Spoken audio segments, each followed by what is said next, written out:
प्यारे बच्चों, आज हम कबीर के दोहे आगे कर रहे हैं। देखिए, यहू तन जालो मसी करूं, ज्यों धुआं जाई सरगी, मति वे राम दया करे, बरसी बुझावे अगी।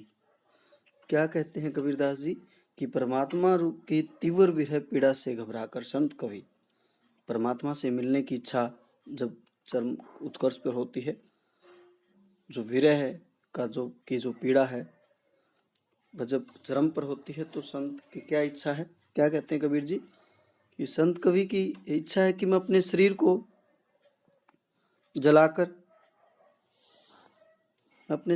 जलाकर राख कर दूं, जिससे मेरे जलते हुए शरीर का जो धुआं है वो उड़कर जब स्वर्ग तक जाएगा, तो मुझे उम्मीद है कि मेरे प्रिय परमात्मा मेरे प्रति द्रवित हो उठेंगे, मुझ पर अपनी अपार कृपा का जल की वर्षा करके मेरी चिताग्नि से भी अधिक दुखदायी विरह अग्नि को शांत कर देंगे।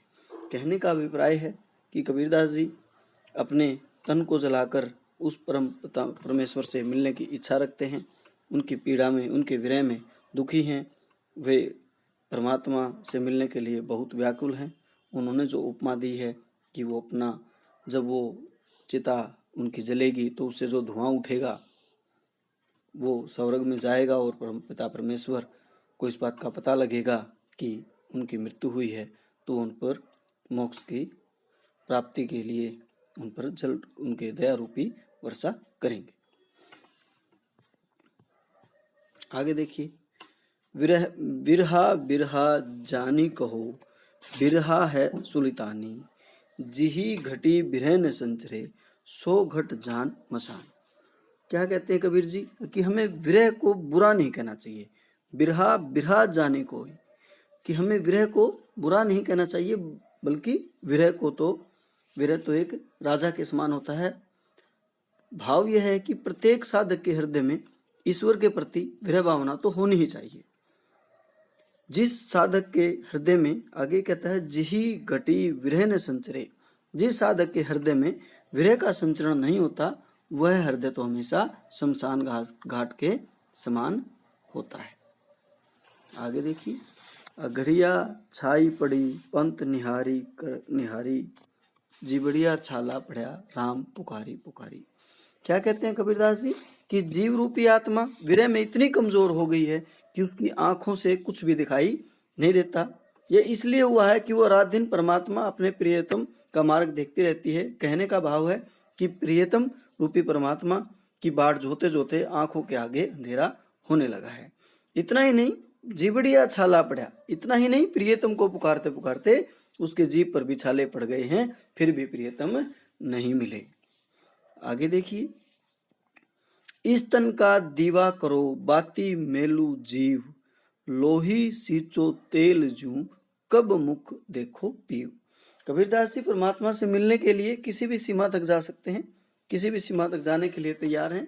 उनका कहना है कि मैं अपने शरीर रूपी दीपक में, इस तन का दीवा करो, इस अपने शरीर रूपी दीपक में बाती, प्राणों रूपी बाती और लहू रूपी तेल डालकर न जाने कब से प्रिय के आने की प्रतीक्षा कर रहा हूं। लोही सींचू तेल जू, कब मुख दिखे पीव, न जाने कब उनका मुख दिखाई देगा।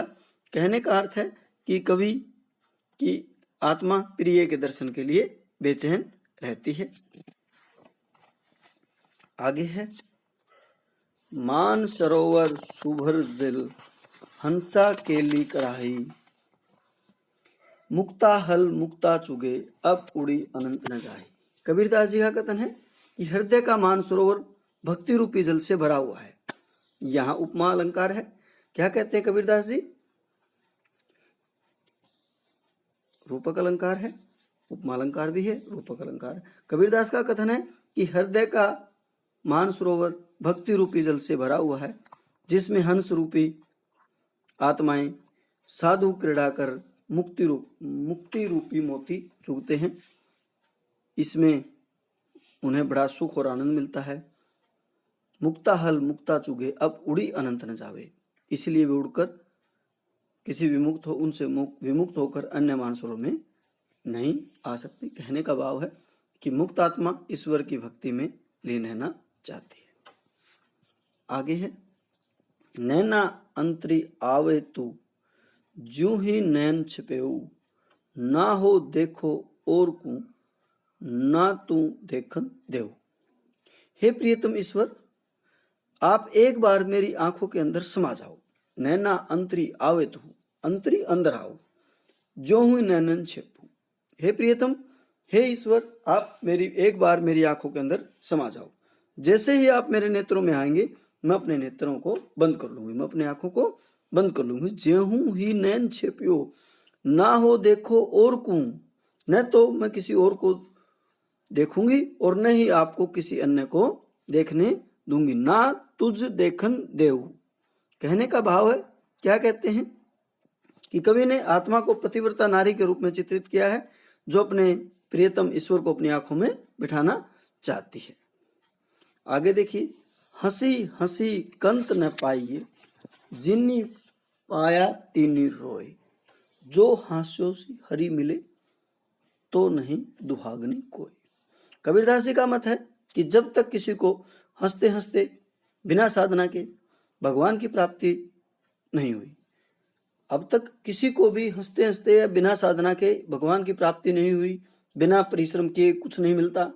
कबीरदास जी कहना चाहते हैं, जो हास्य सी हरि मिले तो नहीं दुहागनी कोई।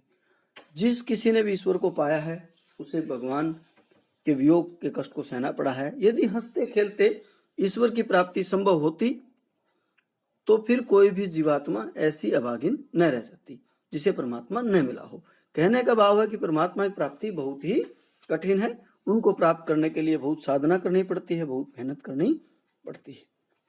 आगे देखिए, पार ब्रह्म के तेज का कैसा है अनुमान, कहिबे कु शोभा नहीं देखाई परवान। कबीरदास जी उस परमपिता परमेश्वर के वर्णन कर रहे हैं कि उस परमात्मा की ज्योति का वर्णन वाणी के माध्यम से नहीं किया जा सकता। ऐसा कोई अनुमान नहीं है जिसकी उपमा देकर उसके स्वरूप का वर्णन किया जा सके। इसे कहना शोभा नहीं देता, अर्थात कहने का विषय नहीं है। यह एकमात्र दर्शन का विषय है, अर्थात उसे देखकर ही समझा जा सकता है, उसे किसी भी प्रकार की वाणी द्वारा समझाया नहीं जा सकता। परमात्मा वाणी से परे की वस्तु है। आगे देखिए, अगम अगोचर गमी नहीं, तहां जगमग ज्योति, जहां कबीर बंदगी, तहां पाप पुण्य नहीं छेती। कबीरदास जी का कथन है कि वह परम तत्व अगम्य और अगोचर है। अगम अगोचर गमी नहीं, जहां जगमग ज्योति। कबीरदास जी का कथन है कि वह परम तत्व भगवान, वह ईश्वर अगम्य है, अगोचर है, अर्थात वह साधारण व्यक्ति की पहुंच से बाहर है। इसलिए उस परमात्मा की ज्योति अपना प्रकाश, इसलिए जहां उस परमात्मा की ज्योति अपना प्रकाश बिखेरती है वह स्थान भी अगम्य और अगोचर है। कबीर जिस ईश्वर की बंदगी करते हैं वह पाप पुण्य एवं छुआछूत की भावना से परे है। वहां अर्थात वहां किसी भी प्रकार के पाप पुण्य और ईर्ष्या द्वेष की भावना नहीं रहती। जहां कबीर बंदगी तहां पाप पुण्य नहीं छेती। आगे देखिए, पानी हिते हिम बया, हिम है गया भिलाई, जो कुछ था सोई बया, अब कछु कहा न जाई। बहुत ही सारगर्भित पंक्तियां हैं। कबीरदास जी आत्मा परमात्मा के मिलन के बारे में बता रहे हैं कि आत्मा का जन्म कहाँ से होता है। उन्होंने जल और हिम बर्फ के द्वारा इसको समझाने का प्रयास किया है। कबीरदास जी का कथन है कि हिम रूपी आत्मा का जन्म पानी रूपी परमात्मा से होता है। क्या कहते हैं कि हिम रूपी आत्मा का जन्म पानी रूपी परमात्मा से होता है, अंततः वह जल रूपी परमात्मा में ही मिल जाती है। पानी हिते हिम बया, पानी से ही क्या बना, हिम बना, और हिम है गया बिलाए, और फिर जो बर्फ है वो पिघल कर क्या बन गई, पानी बन गई। जो कुछ था सोई बहा, अब कछु कहा न जाई। क्या कहते हैं, इसमें कोई आश्चर्य की बात नहीं है, क्योंकि जीवन ईश्वर रूपी जिस अंश का अंश होता है अंततः उसी में विलीन होकर उसका रूप बन जाता है। जब मैं था तब हरि नहीं, अब हरि है मैं नाही, सभी अंधियारा मिट गया, जब दीपक देखा माही। कबीरदास जी बता रहे हैं, परमात्मा को प्राप्त करने का रास्ता दिखा रहे हैं।